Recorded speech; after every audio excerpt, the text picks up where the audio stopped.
Soon may the Wellerman come to bring us sugar and tea and rum.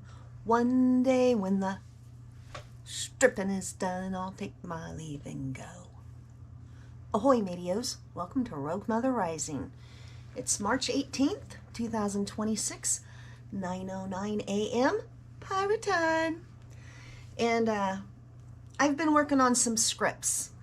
And I think the one I landed on for today is going to be about HIPAA, because I hate HIPAA. It has made my life so much harder. Everything, all their rules make lives harder for people like us, parents like us. From my life to the system breaking.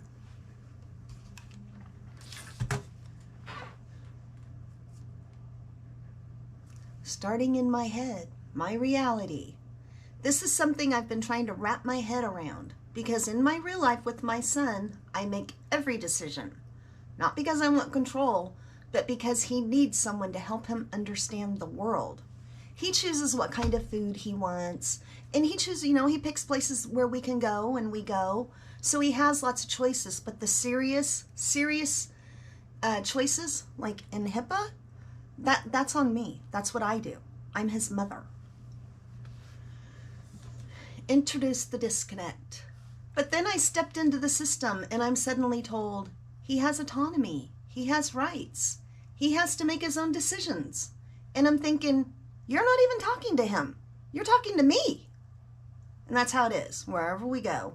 We went and met with his case manager yesterday to sign him up for the day group.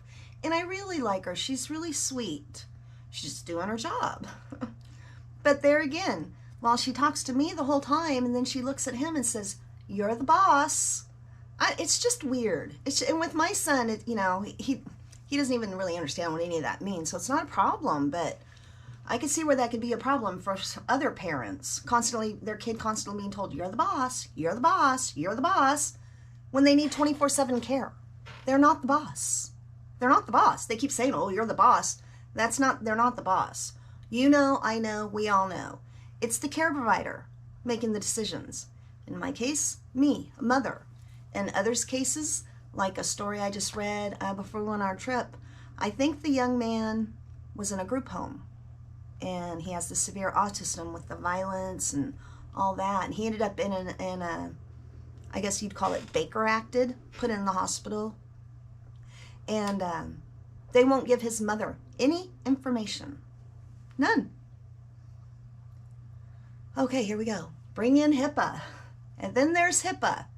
Every year, I'm filling out forms, signing papers, just to be allowed to stay involved in my own son's care. And I get it. Privacy matters. But this system is built around people who can manage their own care.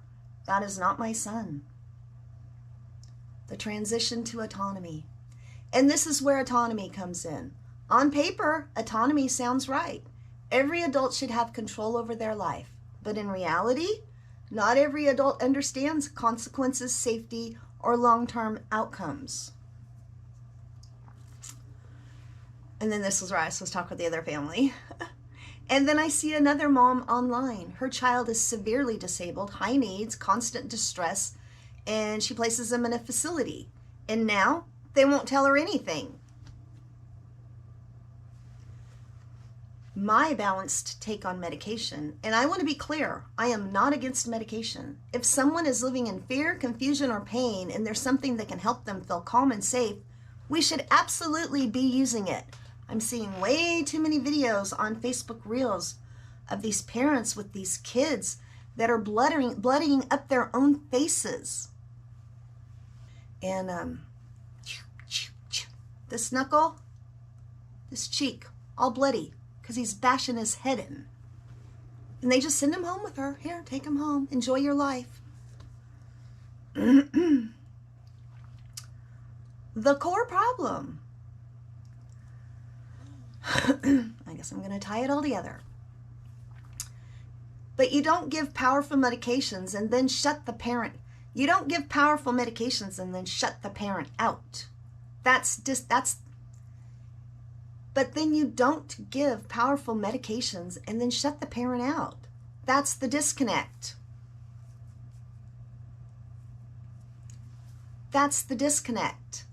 You have HIPAA saying privacy. You have autonomy saying independence.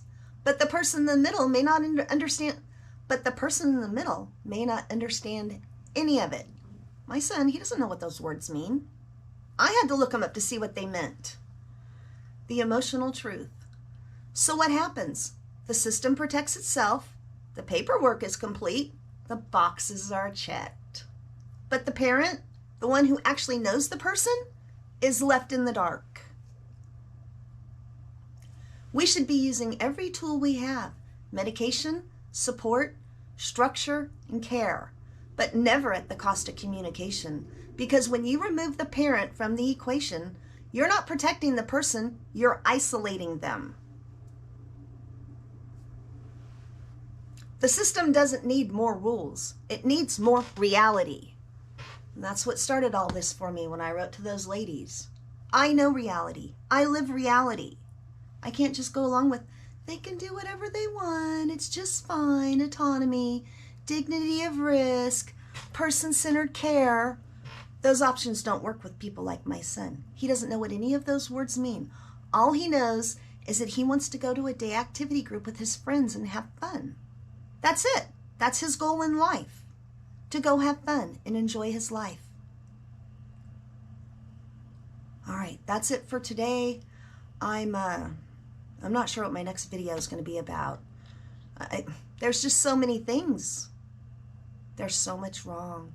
For all the things that they tried to fix, it has not made my life any easier. I get paid. That part is great. I love that part. But there needs to be more structure for my son. Safe activity groups, not where I'm being told he can do what he wants, period. He's an adult.